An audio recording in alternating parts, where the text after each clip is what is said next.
So welcome back, guys, and here we are into the grand finals. My name's Dax, and joining me for this last cast for the night is gonna be Mr. PandaUser and myself. And well, we just showed the quarantine number 3 teaser. Are you excited for that, Mr. Panda?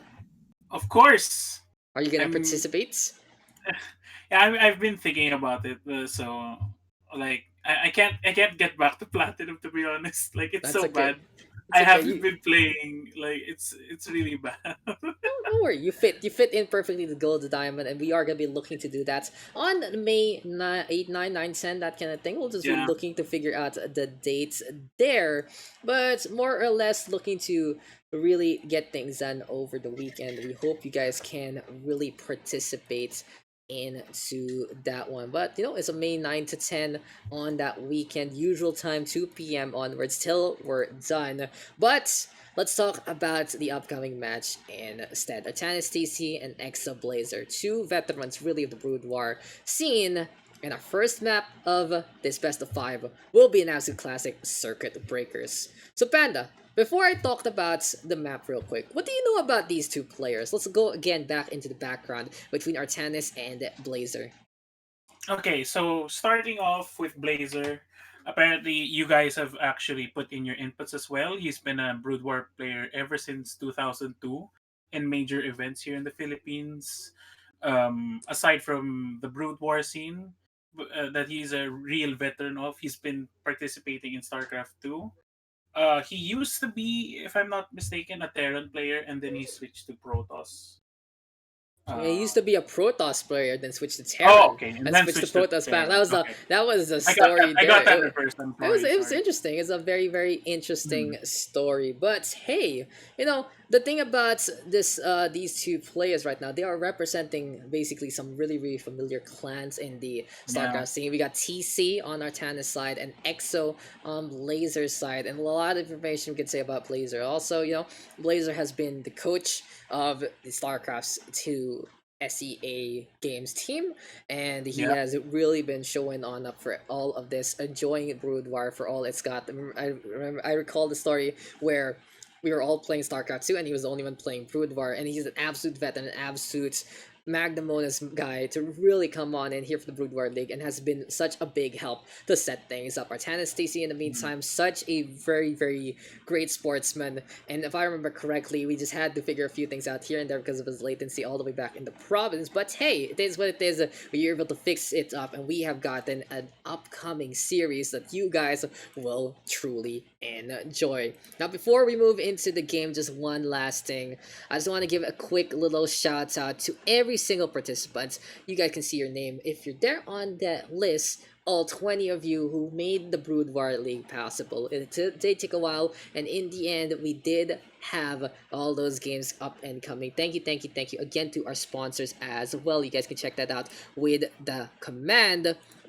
And just a quick little FYI, that's Anoma Gaming, a very long time supporter of the veteran scene like CS as well as StarCraft Classic and Brood War itself. All about games.net. All about games is just all about getting your information for games. Gamako, a huge page on Facebook. And shout out to Stale's Cookie and Destroy PH. We were supposed to have Stale Cookie on the broadcast, but unfortunately things just didn't pan out that way. But hey, I'd love to see them back on the board and back into our next few tournaments, and maybe even here at the broadcast booth. And this has been presented to you by Mr. DLS Mizzle, the graphics designer, as well as our tournament organizer here now. And you guys are with me here at twitch.tv/DaxPH.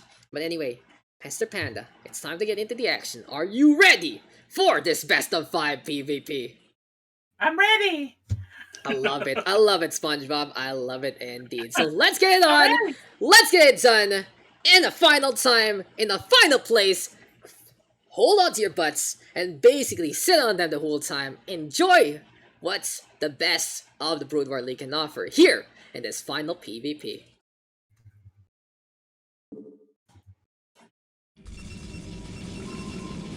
So welcome, ladies and gentlemen. And here we are, after hours and hours of fixing things up, of waiting on for these games to finish and get ready. Well, mobile data is here to save the day.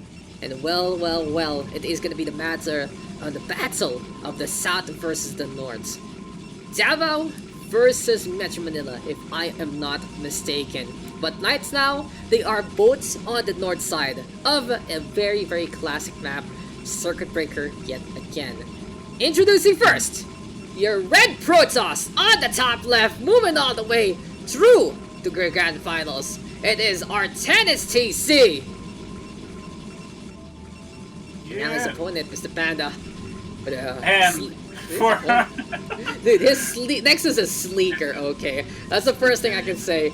We have been following this guy's journey throughout the tournaments, and we are lucky to have such a community figure as well as such a well-renowned player. If I remember correctly, some instances representing the PH all the way back in 2000s in the World Cyber Games, and many tournament wins under his belt in and around the decades that Brood War has been available.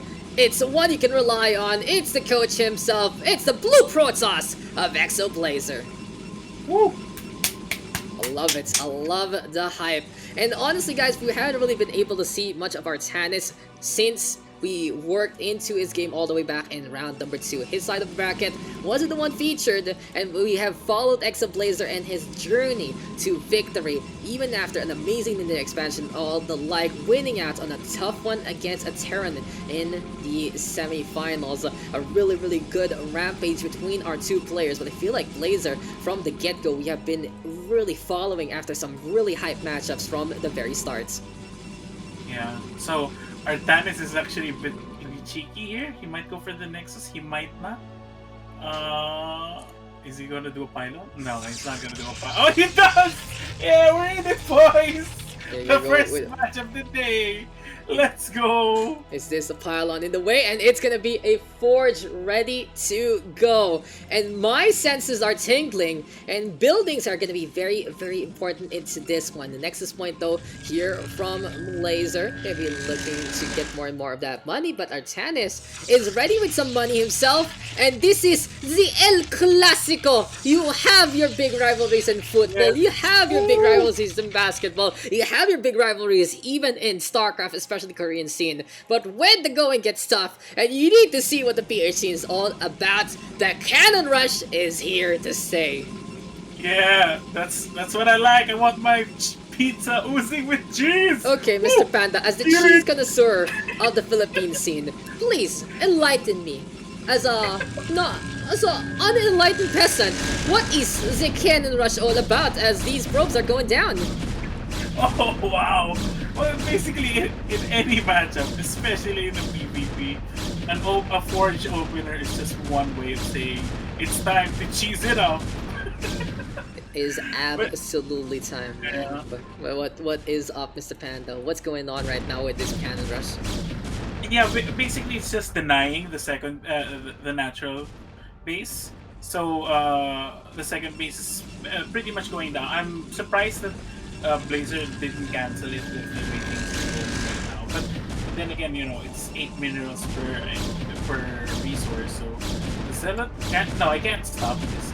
But Zealot's taking way too much damage. It does have armor to mitigate, but it's just not gonna be enough. Now the thing about this is BlaZeR usually leaves the Nexus point. He explained it to us in the earlier fight, that he lets it happen just to stall for time so he can transition to something more aggressive instead. And in behind all of this, he goes for the 2-gate 1-core opening. Now against a Protoss, you don't usually want to go for a Forge Fast Expand, but this has turned into a transition from the Cannon Rush because those probes did die in the first place, so no more production, and Artanis is forced to play in a more macro-oriented / regular playstyle that he might not have expected, running the Forge first.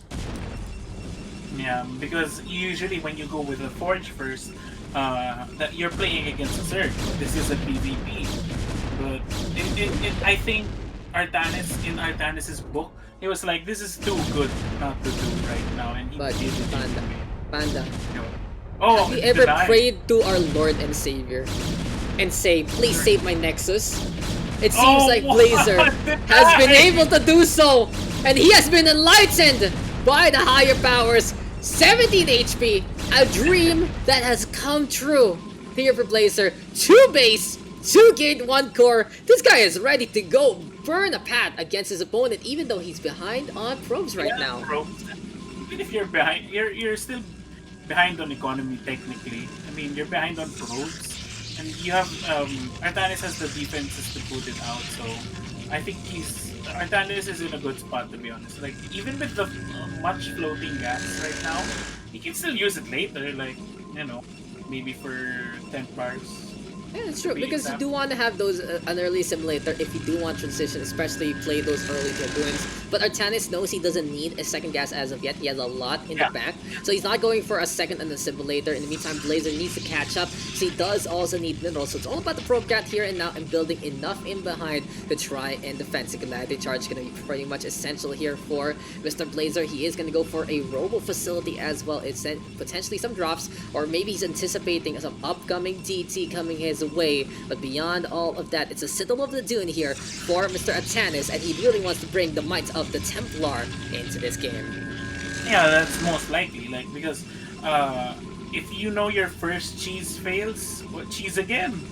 You can go to Templar, but it's not a cheese anymore. It's at not, that jeez. point. It's a proper build It's, here, it's, sir. it's a proper build already. It's a proper build at the proper time, and looks pretty solid so far to begin with. We have been here for a long haul, ladies and gentlemen, and thank you guys for tuning on in. If you guys still remember, anyone who is still on the broadcast early on, be like, hey, we're at the grand finals right now. We are at the tail end, and we have been here all freaking day. But something to note real quick, we are done with our game. We're still with this positioning for the Dragoons, really denying those bridges, not letting anyone enter. It's a toll fee that you cannot pass, and it really is something you cannot afford. But as I was trying to say, big shout out to everyone who participated in our 4-copy giveaway. Also, who checked out our Quarantine number 3 premiere, which will be releasing very, very soon on the official page. But beyond that, here and now, it is going to be Blazer looking to play a little bit of a catch-up. He's playing that Observatory, looking to make sure that he's fine and dandy. And so far, so good. He's already almost even to Artanis' drone probe counts. Yeah, probe counts. I mean, pretty much even at this point. It's gonna fall down on who's gonna macro better, who's gonna play it out better at this point. So I think for now, Blazer can just scout the base, see what units is going to be made, see what he can react to, what he can scout, and just counter whatever Artanis is going for. It's like Templar archives. Could be Dark Templars, could be the regular Templars. Yeah. It really might depend on Artanis. For Artanis, look, pay attention, Mr. Panda. Like, check out what Artanis is going on. He's going for a second and simulator, 5 in the lead, and he is floating on a good number of gas. Now, he can go for a spell, just in case he does want to get the upgrade on, but so far, nothing really being released by our Red Protoss. On the other side of the coin, though, eXoBLaZeR gonna go for his own archives, and he is taking the lead of the probe counts, and just turtling on up with a faster Nexus, apparently helping him out at the tail end. Yeah. So these units are looking to go out or not. I think they're just gonna play defensively. It's a lot of zealots though. It's like 7. Like 8 Or 9 eight. 10 actually. 10. It's 2 handfuls of them, and they are going to be going on to the south side, looking to potentially avoid any scouting along the way, but he can't really tell because those observers are invisible. Still though, here comes the fight already. We do see a pylon wall in position, really trying to make some funnels along the way. Here we go though, the damage being done. Blades are just flashing. Sidestorm trying to come online there from Artanis all the way back home, but eXoBLaZeR looking to add on reinforcements. Probes are pulled, trying to defend as much as possible, and I feel like here for Blazer, he's looking really, really solid so far. He has a good count. He's properly microwaving those probes to really just get in the way, but at the same time not die in that regard. And Artanis with only 8 army, 29 here for Blazer. Looking really good so far for the blue Protoss after all is said and done, as the third base now being built by Artanis CC. A bit of a blunder for Blazer there. I don't think he held the position for those zealots. That's why Artanis Got in. Yeah, exactly. Yeah, they got in. So because if you don't hold position your units, apparently they just get pushed for some reason. It's not how it is. When you get in line, Mr. Panda, it's like, oh, I didn't hold position, now I can get shoved And around. you hold position, yeah, just shove your units. What do you look like when you hold position in real life? Oh, You're dude, I am a wall, dude. Oh, that's true, I that's can- true. I I can You're not a fit stone wall, whole you're wall. like a blubber wall, and I love it anyway. But Blubber wall. I'm a blubber anyway, wall. we're seeing a bunch of High Templar here. They do have Psystorm available, and I would love to see Artanis Stacy actually let it rip with the storms. Oh my god, drop play with the shuttle.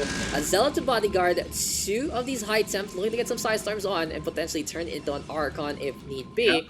And I like how Artanis is playing things out. He knows that Blazer has detection, has observers waiting around, so he will go for the path that is less travel and go all the way on the south side before bringing things in. As the pylon right now of Blazer will go down to his own hand, it seems like it's finally time for a Blue Protoss to come on out and bring in the punishment. It's true. I mean, he does have a lot of minerals, so I think he's just gonna go for the third base. He thinks he's secure enough because he's scouted. The map is actually seen. Oh! Oh The my Dark god, Templar! the Dark The Dark Templar actually For seeing sure. it. And this is gonna hurt Artanis, honestly, because Blazer now knows that he knows, but No? Artanis Question doesn't mark? know. No, listen, Artanis doesn't know that he knows, so he doesn't know that I know, so he knows that I know that I doesn't know. Do you guys get me? But the real point of No. the point of all this is Artanis will get spotted, and for some reason Blazer is not reacting in time. I guess he didn't anticipate that it was gonna be High Templar because the Psystorm now connecting onto 5. Now there we go with the pull. He knows this is coming. It's gonna be a Psystorm onto the funnel, and a few more kills, 10 kills overall with the probes. The High Templar are gonna get executed for its state crimes. But beyond all that, pretty fruitful drop there from Artanis TC. Yeah. One Templar got out of there quick. You hear that? You hear that? There's something coming. There's another thing going on. It's Dark Templar instead onto the main base. Sneaky peeky is the way to go. And apparently he has made it rain. High Templar right now gonna go for the Psystorm. It's a battle between the Kala and the Nerazim. As a beautiful drop play there from eXoBLaZeR in response. And what drops here from both sides? Well timed on both. But unfortunately here for Artanis, he doesn't have the observatory in position as of yet for this. He does get it now, but it's just getting mitigated so far. Finally, the observer gets in the way, but the damage is done. The Nexus is gone, and Artanis back onto base as Blazer goes for third. Yeah, so way to counter their backdoor. Do another backdoor. Get it Rules over. are the And do the things that needs to be done. And I love the variance between the drops. We got Dark Templar versus High Templar. We got the light versus the darkness. We see the storms versus the blades. And in this instance, I love how Blazer is really scouting out that map. He's making sure there's nothing cheeky because that's his kind of game. He's like, no, I'm the one who sneaks around with the shuttle. I'm the one who is able to really make these ninja expansions overall. And just having that whole dimension of creativity really bring him at a good part of this tournament. He's all the way in the grand finals right now, and he's gearing up to win out this best of 5, Mr. Panda. But what do you think, High Templar versus Dark Templar? How will this unfold? Well, whoever manages their storms better. That's all I can say at this point. Because you're in a PvP game, you're in a point where you're both at 3 bases. Whoever macros better will come out on top. And Dark Templar gets taken down. And I love it. We're seeing some big armies now coming our way. And this Oh, is feeling on the like a side. real Brood War tournament and Brood War game. Will the shuttle survive though? No, it dies with those participants. We got the Psystorm ongoing, but the High Templar is still gonna go down. Forces the Pope and Blazer already down on that probe count. Significant damage honestly being done by the Psionic Storms, man. Like 8 to 10, man. 8 to 10 It's warriors. so good.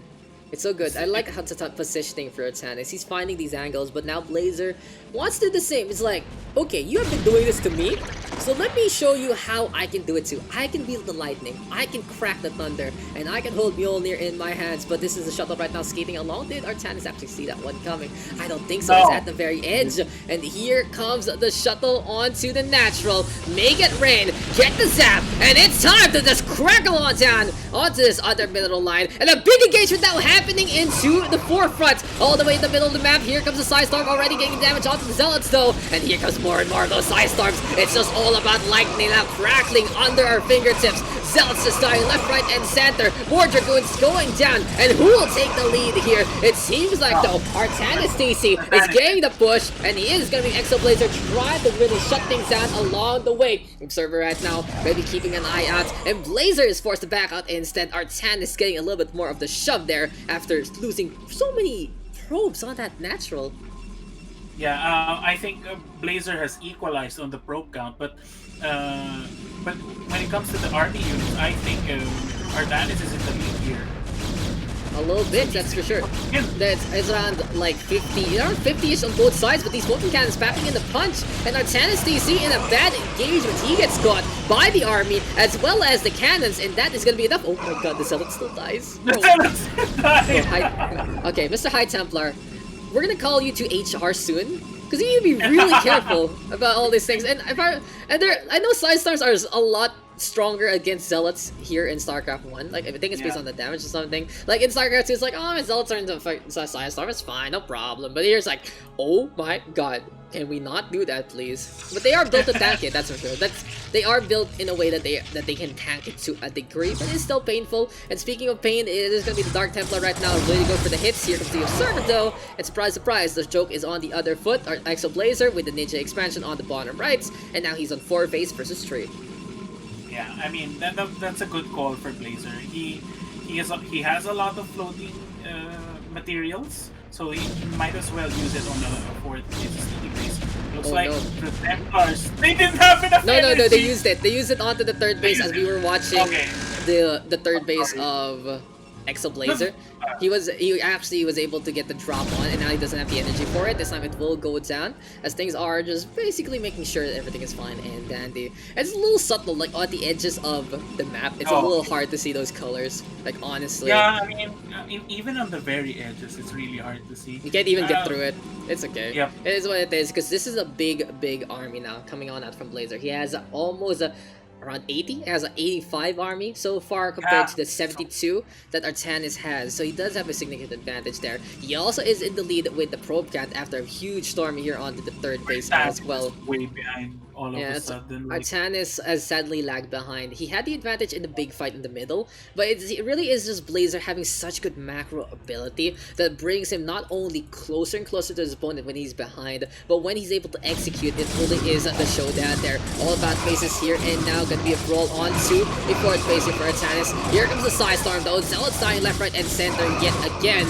And this is all about potency here. And now, such a big Zealot battle between our two players. But this is just basically Artanis running out of members, running out of time, running out of room to breathe. And this is just an army being wiped out by eXoBLaZeR yet again. Yeah, left and right storms do go down. Zealots is slashing at each other, slashing at their faces. You could have paid more Argons, but I don't want to. But yeah, basically taking down like the fourth base, and you're already behind in even the army composition. Oh wow. Damn, he hates his own cannon, man. He hates his own cannon. There is no space to move around. It doesn't. They're big. They're chunky boys. They're PandaUsers here and now, sir. And they don't really fit, that's for sure. It's like, no, get out of my way. I need to get out. But oh my god, this is like a, if you think about this third base, it feels like it's a small settlement suddenly attacked by a huge castle state, and it feels like it's a feudal system all over again. It's like, okay, this is my land now.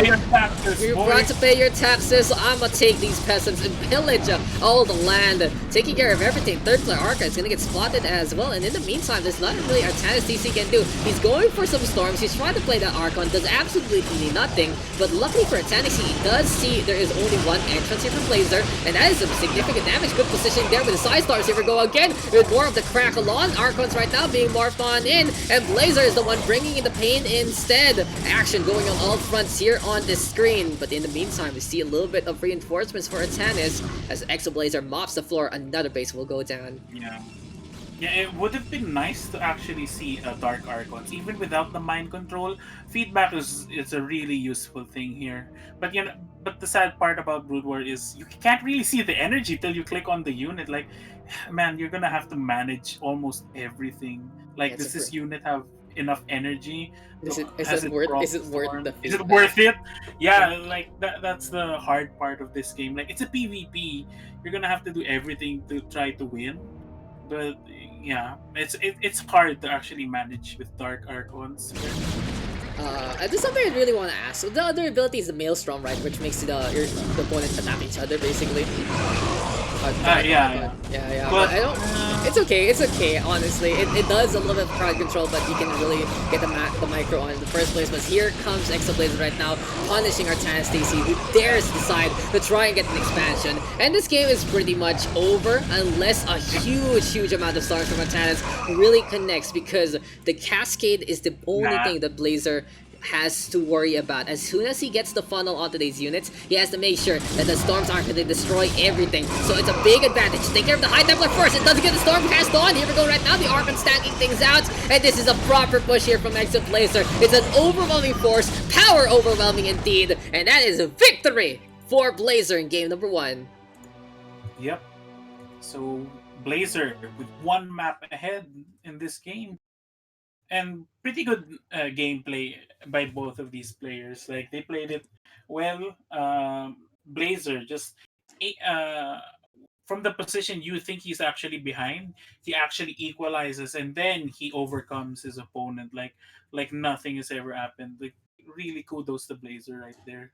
Big kudos indeed, and congratulations to our guy. It has been an absolute pleasure so far, and that was only game number 1, ladies and gentlemen. Like, I cannot believe a game like that was game number 1. It really went the long haul, and it really just turned into huge macro fights.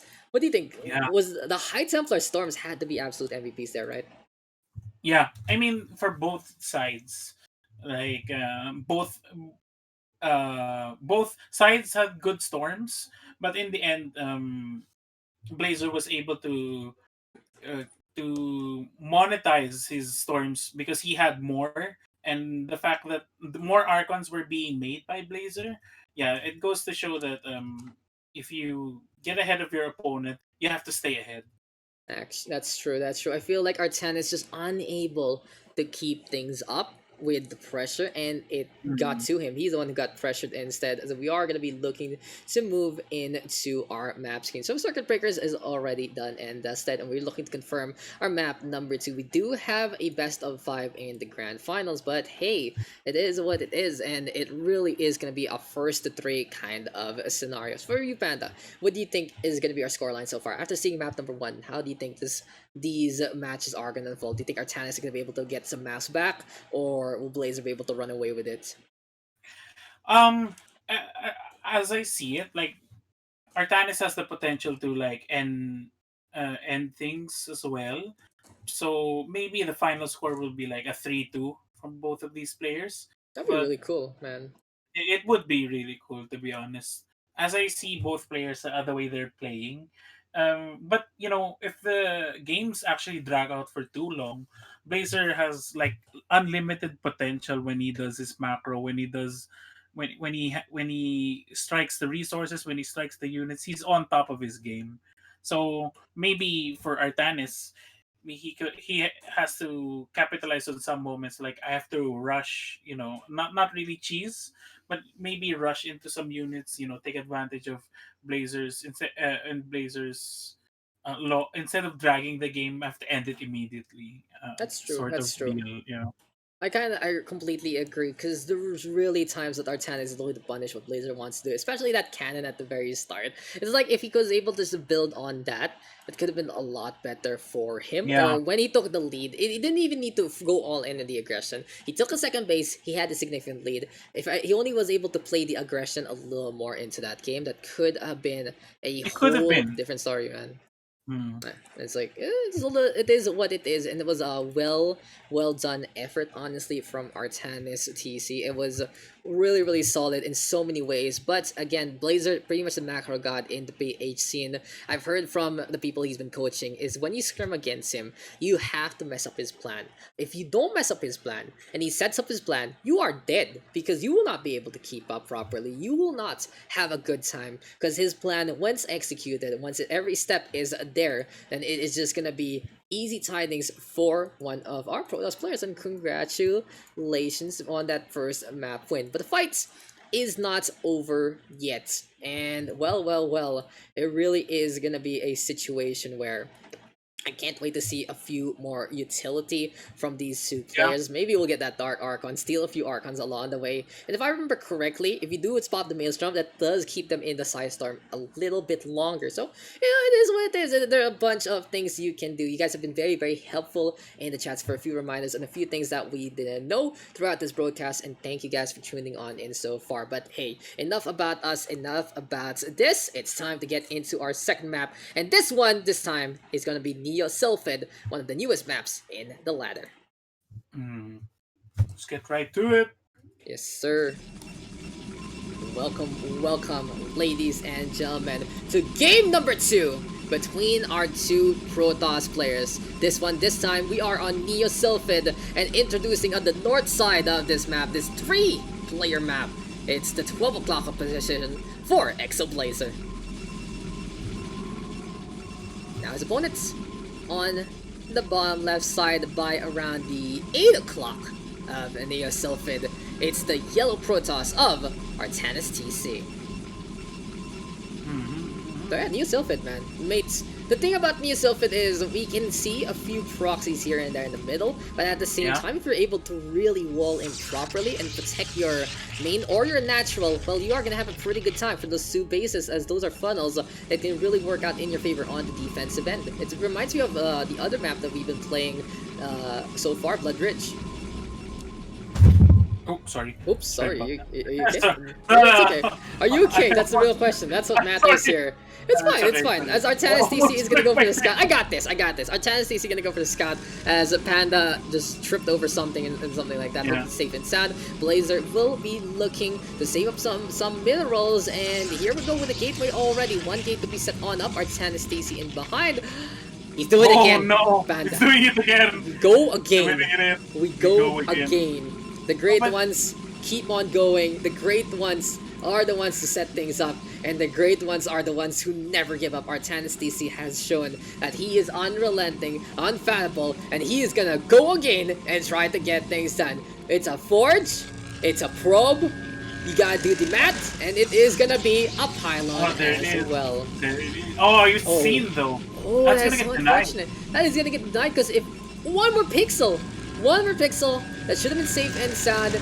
The assimilator good condition as well with that gas there from BlaZeR, and well, Artanis DC has to retreat. He's like, okay, what do I do now? I'm gonna run on away. I'm gonna try to keep this probe alive. And behind though, he's still looking to get things up. He does have a few workers here and there, and he is gonna build his first photon cannon along the way. Now, what is gonna be the pull equation here for BlaZeR? How many is gonna be bringing to the table? That's more of these cannons now. He needs at least 6. He's bringing in 3 right now, and he's gonna bring 5 more instead. It's a perfect 6 here and now. 6! Told you! Wow, the math from PandaUser, absolutely pinpoint perfect. And those are just gonna be those cannons getting taken down. I wish I knew it was getting cancelled or not, because it's a little difficult to call, but it seems like BlaZeR is just keeping it up. I think he tried, but overall, Artanis doesn't have that much minerals that we expect, so maybe it was just broken up by those probes to begin with. As pylons right now with the gateways in front, and this should be immediately eXoBLaZeR looking to get the punish after seeing the audacity that is the cannon rush. So, technically, even in StarCraft 2, the sweet spot for denying a Protoss building, or even a Zerg building, Terran as well, it has to be 3 probes to deny it. 3 probes, 3 workers, etc. You know the drill. Yeah, you know, I think I remember it's the pull is 3 to 4 just to get a DPS on, but since the 2 of them, might as well bring 6 just to make sure. And anyway, right now, Photon Cannon can be in position. The big difference, honestly, Panda, is for people who realize this is only 200 HP on that cannon. This thing is very soft. You breathe on it and it will die. Compared in StarCraft, it's like 300. I breathe on it, maybe. Yeah, it'll probably die. You want to get things like the pylon, honestly, to get in the way, because this thing's pretty tanky. It has 600 HP overall. As the cannon right now in a spot of trouble, and as soon as it takes fatal damage, I think it takes mortal damage here.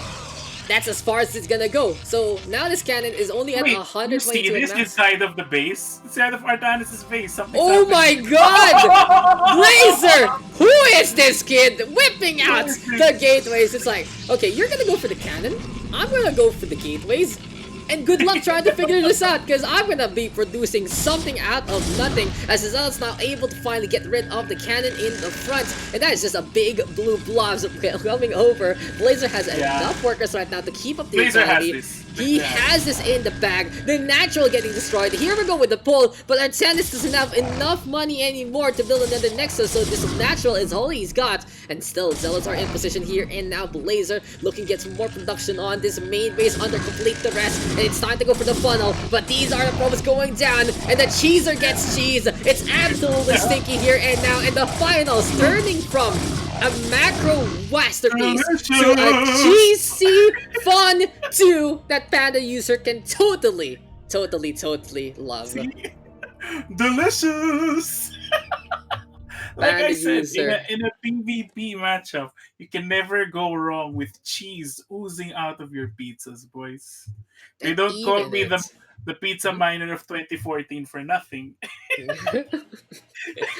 I just want to say, even on a StarCraft Brood War, PvP never changes. It's Yeah, an PvP never absolute mess changed. in a sense. It's either full aggression or full cheese. There's no in between. It's either full Yeah. aggression. There is no in between. There's no chill plays. Like, you go for drops, sure, but it's like we're just half-assing it. Someone will send you 10,000 dragoons in your face, and then so what your cheeky drops doing? Huh? Nothing. Absolutely Nothing. nothing. Absolutely. And that's the thing. Since there's no quick warp cycles with a warp prism like in this game, Yeah, there's it not. is compensated by the units are very strong. Like ridiculously strong, honestly. Like Zealots from the get go are so strong. And They it's just so are. fun. Like, This it's is so strong. ridiculously strong. That's so scary, honestly. But that is gonna be the show. The Gruun's really good as well. And overall, just the basic kit of the Protoss. You can't go wrong with the vanilla, basically. And that's one. So another victory for eXoBLaZeR. And it seems like the whole tempo of this game has turned a little different. Now, I would appreciate, though, if it does go back to a macro-oriented game. But now Artanis is feeling a lot of pressure. He lost in cheese, and he lost a macro. What's Yeah. the plan now? What's the plan now? He might have to try to out-micro his opponent or really find a way to get some really good value into this next game. But here we go right now with our 2 maps done and dusted, and we are announcing map number 3 to be La Mancha 1.1. So what do you think, Panda? What's going to be going on for this next game? To be honest, somebody's gotta give. Somebody's gotta rush in there instead of cheesing.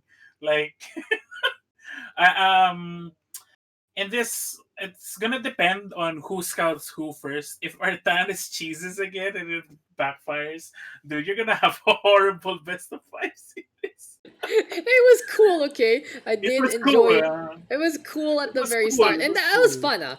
We haven't seen, a PvP like that completely Yeah. devolve in a way. So it's nostalgic, but at the same time, it's like okay, that is good to go. But let's just talk a Yeah. little bit more. And we are going to be moving on to map number 3 now on La Mancha. I feel like a map like that might really suit what BlaZeR likes to do, what his playstyle really orients, and really how he is able to get the macro on, because he's going to be looking very strong if he finds the proper forms and spots onto this map. What do you think? I feel like these kinds of maps really suits BlaZeR in the first place. Yeah, this map works out in BlaZeR's favor because he knows how to take advantage of high ground. He knows where to position his units, but that goes without saying. Any player should know their maps. But if this game drags on too long, I think BlaZeR's gonna like steamroll Artanis if he doesn't do anything about it. Um, like on the first game, BlaZeR scouted everywhere, was looking for every moment to like see if there was cheesy bases, and he made sure there was nothing there. Which was just focusing on trying to get economy down, but he fell short. So it's either go home or go broke for Artanis in this match. Yeah, this is all he's got. Artanis has to whip things out, and honestly, well, this is looking like to be completely in BlaZeR's favor. But hey, enough is enough, and let's get into our match points. If BlaZeR takes this, he is our inaugural Brood War League champion. First one of his kind, not gonna be surprising whatsoever. But on the other side of coin, a reverse sweep has to be the storyline here for Atanas TC if he does want to get things done and bring back that crowd all the way down in Mindanao. So this is gonna be a big one, ladies and gentlemen, and I have big expectations from this game and any succeeding games that may come after it. But hey, Blazer, one more map away. Can he seal it here? Can he do it now? Before we start, shoutouts one last time to all our sponsors. Without you guys, this wouldn't have been a possibility. All about games, news, reviews, and all the like. Very, very helpful for if you guys are trying to decide what's your next game gonna be, especially in the ECQ. Game Ako, such a loving stream family, so much potential. Been doing it for years now, and they've really been enjoying the company. If you do want to see some entertainment there, check out Game Ako. And of course, you can't count out one of basically our longtime sponsors. It's not even a longtime sponsors per se, but is a longtime sponsor of the scene, Amanoma Gaming.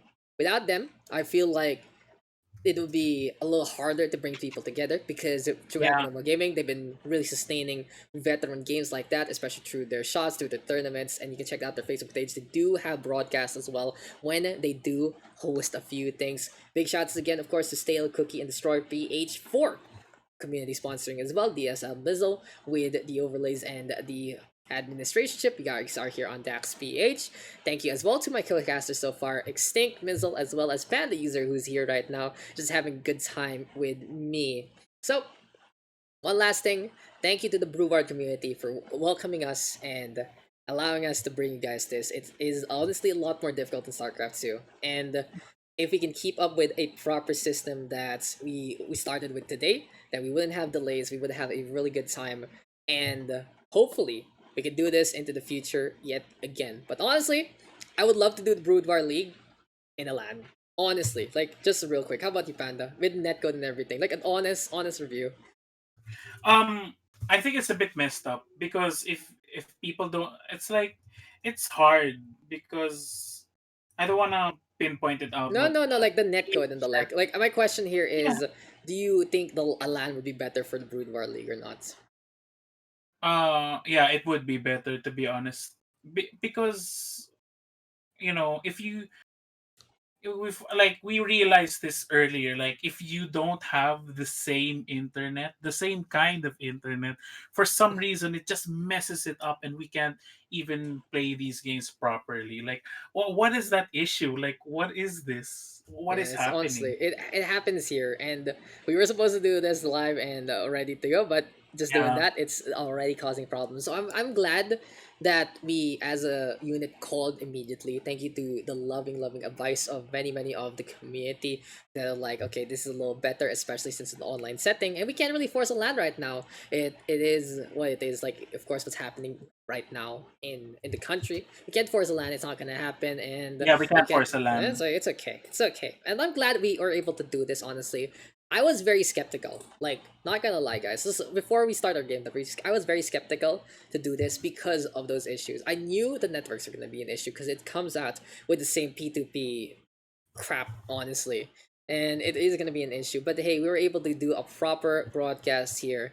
And we were able to showcase what the best of the PH scene has to offer. But hey, thank you guys for bearing with us. Thank you guys for enjoying our broadcast from round 1 to the semis to our filler round 2 matches just for fun. And now we are here in the grand finals. How many hours later? We are almost at the 9-hour mark. We were almost done with the day of May 2. But we are not done yet. It's time to get into the action. It's time to get into the game. And PandaUser, are you ready for game number 3 out of 5? Will this be it for eXoBLaZeR? I'm ready. I'm ready, Let's do this. I'm set, and let's get into the action.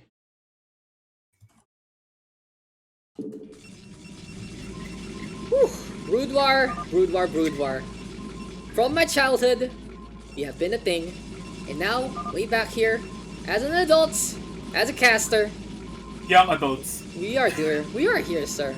We are Yes. actually broadcasting something this old, an oldie but a goodie, stood the test of time.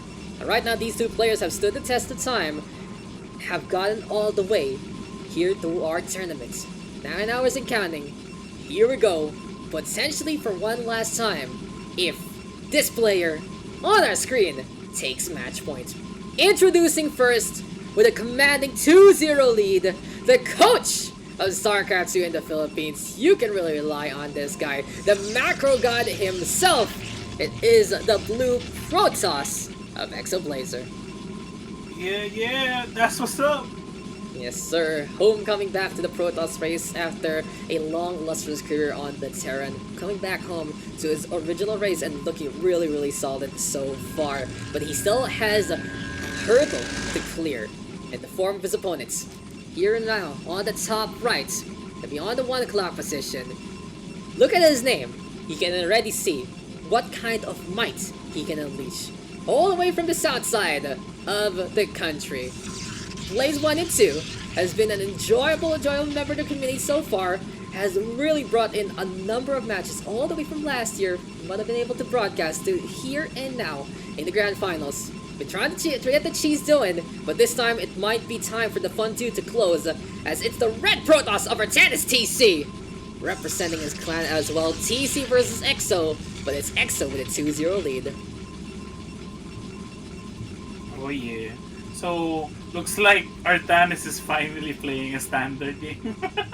Not going for that Forge opener, hey! Hey, no Forge Fast Expand, that's extremely awkward against a PvP. And you know, PvP, P2P connection on StarCraft, you always think those two things are a mess because you just change one thing and it is what it is. If you're a BlaZeR, he is going to go for the gas there and then by the 14-minute mark, as well as Artanis. So very standard coming into this game. Gateways are a band. You do see some scouting here and there, but it seems like eXoBLaZeR has already spotted out his opponent. And so he goes for Artanis TC, both on the north-hand side. It's like, hey friend, hey neighbor, let's go kill each other. That's a friendly way to put it. Yeah. By Jove. Jolly good show, absolutely close as neighbors can be. But here now, Artanis gonna be looking on around, sees another pylon close to the nexus point. Gonna allow buildings to be built around this hole, and it really is a defensive location that BlaZeR can choose to do so. Artanis TC in the meantime building on the outskirts instead, so he's gonna be looking to form on up, make these cracks on the front side of the base, and make sure that main base is able to really hold into its vanguard. Yeah. So as things are right now, both are just pretty standard, trying to evade something. Oh, is there something on the lower side of the base in Artanis? Yes, there is! It's a proxy pylon. Proxy? Yeah, but what is he going to build at this moment? Like, I think is good. robotics is the best bet I can. Yeah, I think so too. Honestly, like you don't really go for proxy Stargate and Brood War, and it really goes to show it just is a matter of taste for both of these players. But immediately, look at that! Such a mirror in terms of that composition. We are gonna get a Silver Dune on both sides. Artanis TC though will play it low defensively, gonna be looking to get that Forge as well. Upgrades were a big component, honestly, of that first game, man. Like if it was low key, but there are a number of upgrades I believe that BlaZeR had compared to Artanis, and it really stemmed the tide. I was noticing there were like weapons and armor upgrades showing on up, but by then it was too late to notice because there's just so much damage being done. We're both wrong. It's not a robotics facility. Oh, it's a proxy. We're both wrong. This is interesting. Now I feel that this is just a lead up. This is a lead up for a certain building that is the Templar Archives, proxy gateway, proxy pylon. It's time for the one base DT rush. Yeah, it's a one base DT. Delicious! Yes, sir. So this is basically two gates. It's a 2-gate, 1 base. I think it's either called the 2-gate DT, or it's I think it's a 2-gate DT for this kind of build. But you can go over to the proxy, just make it a little more spicy to begin with. But anyway, Artanis TC looking around, and the real question is, will Artanis spot things out? He has no idea as of the moment yet. The map is dark, and the map is full of night terrors. But anyway, more gateways are being built. Templar Archives now ready to go here for Artanis TC. He's not really building too. Oh, sir, there is something in production on the gateway. Yeah, both of them. And it seems like the shadows are our friends. I feel for Artanis TC, he has the Forge ready to go. Oh, eXoBLaZeR has the same thing, and cannons not being good. They know each other so well. It is so good. It is so good. absolutely ridiculous stuff. And yeah, well, Blazer seeing not much of that vision though. But anyway, you know, Artanis CC gonna be sending out that Dark Templar. eXoBLaZeR gonna do the same. Does he know? Does he actually know that this is coming? What does Artanis see? And this map sees absolutely nothing. And those Dark Templar, social distancing, man. They just get away from each other, but surprise, surprise, it's a potent cannon. And no, sir, you're not gonna have any time fun anytime soon. BlaZeR gonna be sending out the DT as well. He's using it to scout just to make sure that Artanis isn't playing anything cheeky. Because for both sides, it might be wary that why is there no first space? Why is there no first expansion rather? No natural being built. Artanis though is in position, but his DT right now crawling all around. And look at this, BlaZeR feeling something is funky. Dark Templar spotted by the cannon, gets a shot on. Both sides exposed immediately. Yeah, so at this point, like, it's a matter of who's gonna expand first, and Artanis is gonna take advantage of that moment to expand. If I was Artanis right now with the remaining Dark Templars and the natural beast, just make him stay there. Well, not for BlaZeR, but for Artanis. Like, just make him stay there and just make sure that probes don't get up. Oh, never mind. That's the second piece already. Probes don't go there, but probes don't fake. They are just gonna go to somewhere else. And now at least Artanis TC gonna be seeing this one coming. Now he can go for that Toasted Pylon there. It will shut down a lot of this kind of jazz, unpowering the Citadel of Doom, the Templar Archives, and even a gateway along the way. And it might be the proper strike here for Artanis right now, as BlaZeR is basically playing it the same old way. He's looking to be cheeky and sneaky on the bottom right. A Ninja expansion with 3 cannons along the board. And this is going to be Artanis looking to skulk the map even more. Because there's no way that someone like eXoBLaZeR will not have a second base. There is no absolute way that this guy is going to be staying on one base all throughout the game. And he is going to be wary. He's looking. Dude, the Dark Templar is looking. It's like, is the Nexus invisible? Are you sure it's not here? Not that place. The other Templar. The other Dark Templar. He hasn't actually... Okay, he has taken it down. He has taken it down. Don't worry about it. It happened earlier on. But eXoBLaZeR are going to be whipping out something a little different. It's time for the shuttle drop. And also a potential opportunity here. Because the cannons are in the front line. And oh, no, never mind. There's a cannon in the middle line. So there is only a small degree of movement of freedom that BlaZeR can really unleash in the first place. And again, both Protosses thinking alike. And they are going to have drops with DTs enabled yet again. Now into potentially the middle line. Overall though, row facility gonna be the target. Observers there, hello from the other side and from the sky. These DT in such a bad spot and they will just go down. It potentially gave up 250 minerals and 250 gas. Yeah, it's a big investment for those DT, that's for sure. And now here comes a hit squad with a Dragoon to boot. But this is BlaZeR having his own observer. And the same old, but the results are a little different. Artanis is like, I'm getting out of here, safe and sound with his units.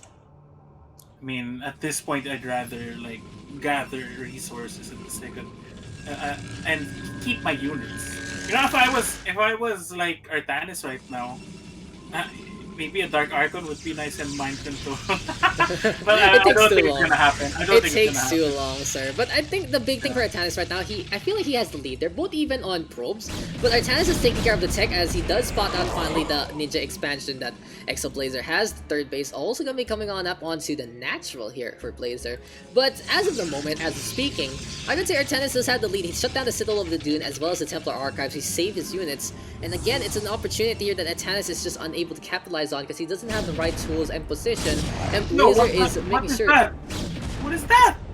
Scouting high temp. Oh, come on. Bro, scouting high temp. Okay, no hate. No hate on the scouting high temp who storms the Dragoon that survives. Bruh. So anyway, Artanis now doesn't have too much to go for the fight. Back to my point, it's an opportunity he can take, but at the same time, I feel like he doesn't have the tools ready to go. And that's what hurt him the first game. He wasn't ready to play the aggression. He wasn't ready to really go for it. And even though he had a few more things to go, it's also very, very dicey. So he's not really too secure about his position. He's not really too secure about taking the win here and now. Because it's not a sure shot, that's for sure. Especially when you only have half of the information on the map. As now here comes the strike onto the second base. Poor Ninja expansion, basically getting going on down, and the natural will be given the space instead. But up on top, High Templars gains a value, Psystorm really connecting, and eXoBLaZeR taking the lead on the probe cut with some huge storms yet again. Dude, the shuttle's gonna die. It's too slow. Yeah, it's not gonna happen. High temp, evacuate, never mind, not gonna even work on out. But the damage has been done, and again, it's Artanis losing out on a number of probes while he trades out for a Nexus point that was barely being used. So BlaZeR is happy about that trade. He's looking to go along the way. Still though, in the meantime, the server gonna be there. What's going on? Like, it's like nothing ever happened to BlaZeR. He's lost so much, but it's pretty much equal at this point. Oh, he's ahead, honestly. 33 probes and 23 as army. That's pretty close to each other. It's a very good formation here for BlaZeR right now. He has the right tools. He has enough high temp to get the storms on. And Artanis is forced to wait on the outskirts. He can't really go for the push on in with the Observer in the first place because he knows that those Dragoons are waiting at the wings and looking to get the punish on. But finally, tech structures being rebuilt here for eXoBLaZeR. Artanis TC looking to keep things up yet again with his two bases. This gateway, a monument, a test of time apparently. Beyond all that, we are going to get Singularity Charge very late for Artanis. If I remember correctly, he got Psystorm first and foremost just to try and catch up. Yeah, he went for the Templar Archives first before he even did the upgrades for the Dragoons. Amanda, like, it just goes to show, like, what I said earlier, like, if this game drags on, for some reason, BlaZeR magically comes back and he's like, he's still ahead, but not so much right now. But yeah, I was wondering, like, how was BlaZeR really ahead? As things are right now, I think it's pretty equal. Except for the turret base on the lower right side. It's still there. It has withstood any kind of onslaught, that's for sure. But shuttles apparently are absolute MVPs in a matchup like this. Drop play has been very, very pesky on both sides. And right now, Artanis is looking to play a little bit of a catch-up in terms of the econ department. And he's coming on ahead with a few more army along the way. But the real question here and now is those upgrades. So +1 is online for BlaZeR. +1 is online for Artanis. +2 on the way here for Artanis, but leg upgrades instead for the Zealots for BlaZeR. Really, these upgrades can be making such a big difference, evening up the fights. It turns into a matter of composition. Here we go though with the drops, and here comes the high temp, getting a little bit of shackles on. Unfortunately, I believe the shuttle did get caught in the crossfire, and those high templars with a one-way trip to hell yet again after blowing up a few of those poor innocent probes along the way. Like 6 probes or maybe 4 went down. Probably 6. Doing the math, but you know, it does hamper the natural just a little bit, and it is a little more of a reprieve here for Artanis TC so far. Observer though going to get caught out in the open, and in the meantime, it is going to be finally time for Artanis to mop away that gateway and build something new, true, and blue. And speaking of blue, the blue army is in the middle of the map already. Are we going to get our first engagement of the game? That's absolutely grand. High Templar will get sniped down as the shuttle will get destroyed by those phase disruptors, and it's time to knock on the door of Artanis TC because the BlaZeR is waiting. BlaZeR wants to fight, and he wants to do it sometime soon. Yeah, man, there's like more units for BlaZeR here. What's going on? For a guy that's lost so much, he still has more to give, you know? Oh, that's pretty deep, Mr. Panda. And the truest words are spoken with the deepest wounds. But anyway, here we go, some deep wounds yet again with the Psionic Storm. Archon now being warped on in after using pretty much the energy there from the high temp. I don't like the efficiency being done here by BlaZeR so far. Here we go, another storm though. It's a storm bonanza from both sides. Apparently, lightning is always in the bottle that is being given for free. The high temp trying to get on away. Oh my god, the range though. Yeah, the range. The range of those storms is actually farther than what we have in StarCraft 2, to be honest. I think so too, and it's absolutely ridiculous how it just gets casted like that. But here comes eXoBLaZeR right now, looking to march on forward to the natural. Good concentration fire, honestly, from these Dragoons and the Archons are just tagging things up along the way. Very, very tough, especially with 350 on the shield department. But eventually, all things do fall. And in a scenario like this, eXoBLaZeR still with the advantage on the armor count. Artanis has to play defensive, trying to play that high ground. Finally, the Archon gonna fall on down, and BlaZeR has to decide: will he go for the hits onto the economy? Will he keep on up into the main base? It seems like though, up on top, he's losing Dragoons left, right, and center. But beyond all that, it's just another even fight at the tail end. 100% accuracy right there. Ladies and gentlemen, you've seen it here. Dragoons are the best units. Just kind of slamming on down Oh, again man. and again. An eXoBLaZeR unrelenting. Now, I'd like this a lot better from BlaZeR. I feel like he shouldn't have pushed in onto the main base. Instead, go for the pokes against his middle line and take the lead from there. But right now, Artanis has regrouped with units, looking to go for the fight one more time. And still, Yeah. it's BlaZeR sending out more and more of these creatures, more and more of these Dragoons, looking to fight for their lives, for ire and the like. So, Zealots giving chase. Here we go right now with the faces rumpers yet again. Another bait and switch, another back and forth. And also Artanis TC running out of minimals. He has a lot of gas though. He can whip out the High Templar yet again. Yeah, I mean, I think you should spam. I mean, it may take more time, but I think spamming the Archons is the best thing to do right here. You can't do anything with your gas. You're spending too much minerals on Zealots, which is good, but at the same time, you've lost so much already. But hey, as we've been talking about with these 7 gateways, it seems like Artanis TC is building more and more high temp in behind. Something to note though, in that fight, it really was a matter of quality versus quantity. eXoBLaZeR having a lot more, but Artanis TC already has that +2 online to get more DPS along the way. BlaZeR though wants to keep on up with the upgrades, doesn't want to be beaten in lopsided fights, and he's gonna go for a third base here. And now both sides a lot of respect with one another, and I love this here. It really goes to show how they know each other so well. And here comes the Zealots right now, way to push on, and they even take care of the High Templar very quickly. A summary execution of the higher class, and Archons now being warped in yet again. Yeah, I think that was just supposed to be a cheeky storm, but the units were moving as soon as BlaZeR was trying to move in as well, so it got caught in the crossfire and just died in the process. It's just Too so bad for that unfortunate. start. It just happens sometimes. It just happens, especially with the mobility of the Dragoon, which is like you're on a skateboard, but this is your first time, and you don't have a helmet on, so you're a little afraid with the wobble. It's not as if I had an experience or like that or anything, but you know, hey, no problem, guys. I'm a cool dude. Cringe.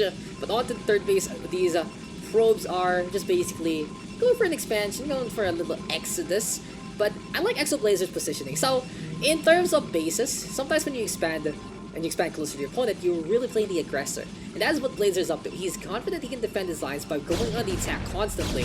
But this bridge might be somewhere he can die on, because those side storms, if they connect onto those Dragoons, it's going to be very very dangerous, that's for sure. Yeah. I mean, Artanis is up in upgrades, to be honest. Like, 2 attack for Artanis. Looks like...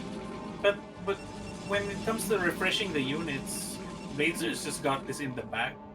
Left and right. It's around 90-ish, 90-ish, almost to for both sides.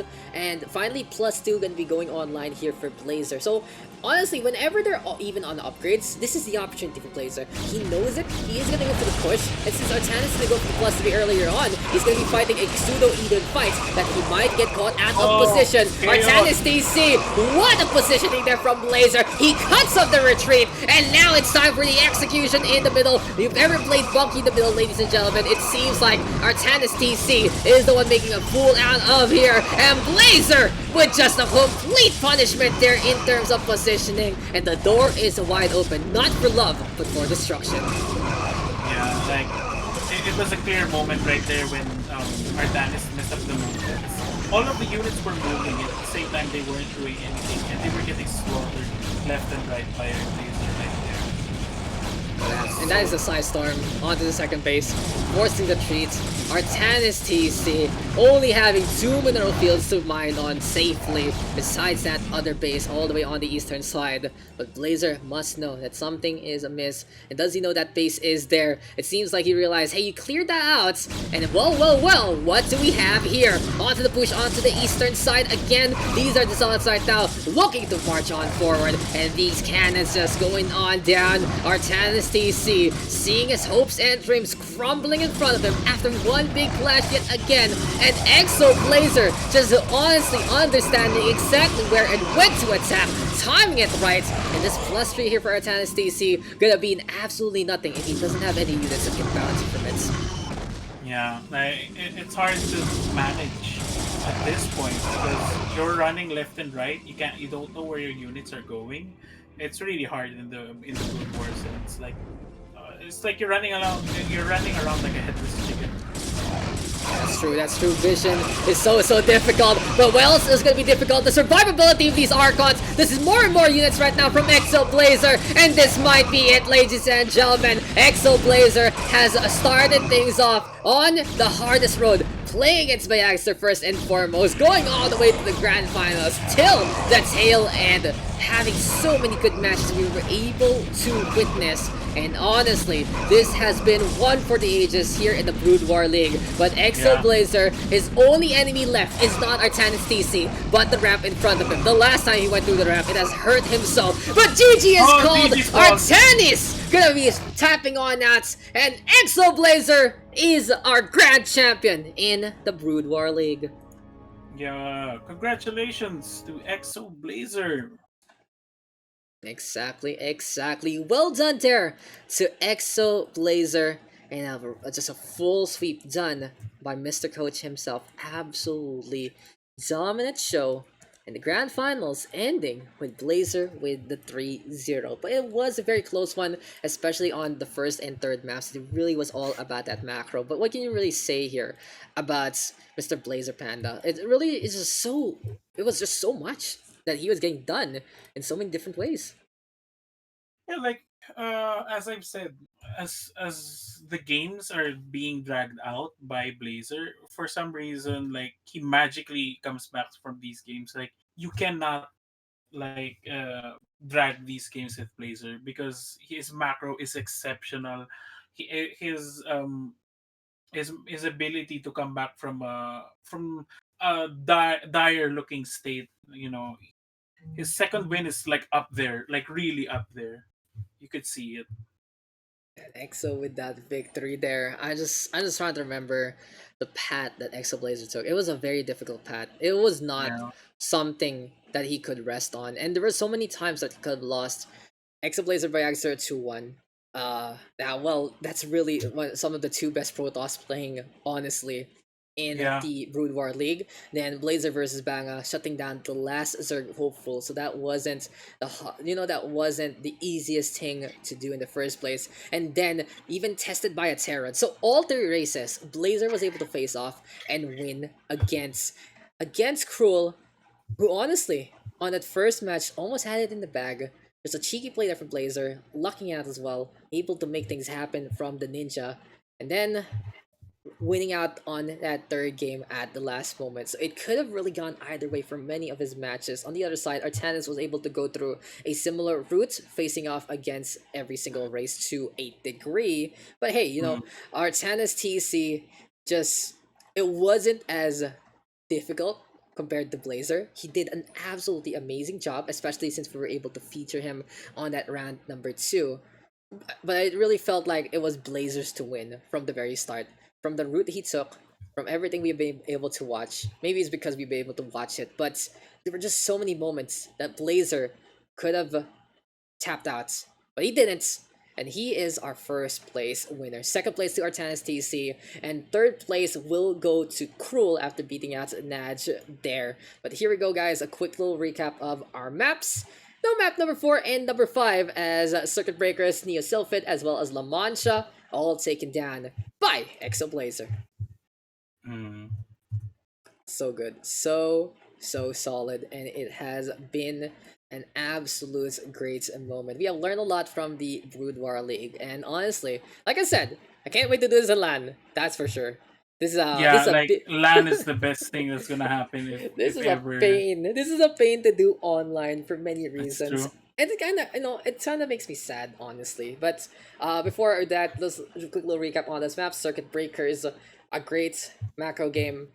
eXoBLaZeR coming back from a initial Cannon Rush / Forge Facts disband. In the meantime, Neo Sylphid, cheese versus cheese, but the gateways is literally bigger blocks on the board and getting enough done. Cannon Rush not too effective with the squishiness of the cannons, unfortunately, and that is the show there. La Mancha could have gone either way, but a decisive victory from eXoBLaZeR, getting the catch out. It was just a complete encircle.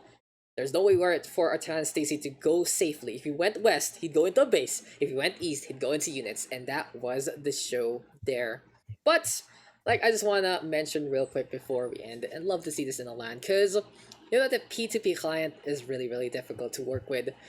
I Yeah, really want to it do is. these games lives. I really want to be there because like it's nice to have our players on the chat to give comments and the like, but it is such a different feeling to see how everything is unfolding, every single mistake, every single little moment live. But it has been a great time enough with how we did the system today. And hopefully for the next ones we can just really follow into it and keep things up along the way. Maybe we'll add an extra buffer and in terms of the broadcast to the games itself, but honestly, it was really going on a right track for almost all of the tournament. But hey, it is what it is. It was a great tournament regardless. I had a great time, surprising Yeah, me, honestly. And what do you think, Panda? What was your moment of the tournament, honestly? What was your moment of the tournament?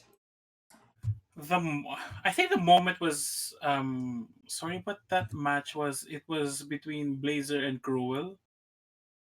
I mean, those were the most intense That's true, matches that's true. we've seen. I think that was the best series. Also, it could have. Mm. It was really at a knife's edge. The mech play from Cruel, just so exceptional. And honestly, if that could have been the grand finals there, but they met in the semifinals. Only one of them can move on, and Cruel did take that third place. It really goes to show. You're like, hey, you know, he's really so good with that Terran. At first game, man, a lot of risk on both sides. And honestly, could have imploded on either way, but unfortunately, it was the Terran who was caught out in a very economic recession. That's for sure. Yeah, I'm like trying to remember what was my favorite series. I think my favorite game, meme wise, was the Grand Finals game number two. It's like I will show you how to do this. You know, I will show you how to cheese your opponent. And you know, it's just the big boy pants on for eXoBLaZeR on Neo Sylphid. But if I remember correctly, another matchup I really enjoyed was Blazer versus Bayagster.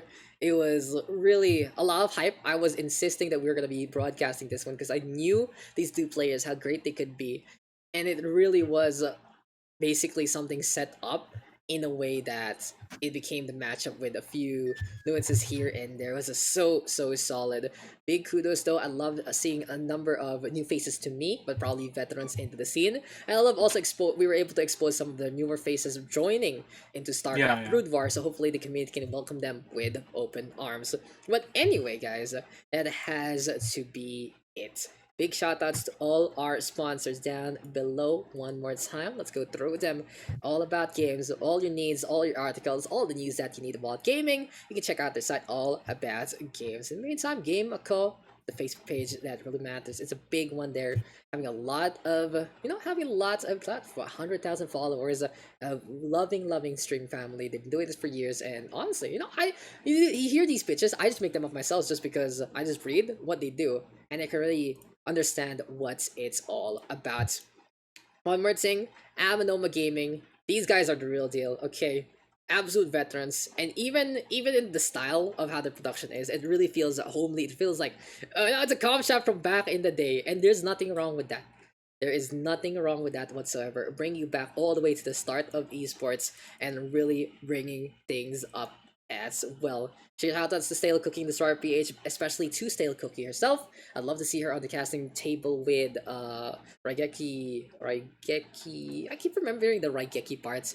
Raigeki Mm. Sai, yeah, Raigeki Sai and Stale Cookie. I'd love to have them on the casting table sometime soon. Destroyer PH, two-time supporter already, really keeping up with helping out the Boudoir League and the StarCraft scene in general. And we got DLS Mizzle for all those overlays as well as the adminship. And big shout outs to Extinct and Panda for working with me over this 9.5 course, alternating, just having some fun. If they got nothing better to do, it's like, hey, come here. And it was an absolute pleasure to have people on board today. But it You is know it. time to bid adieu.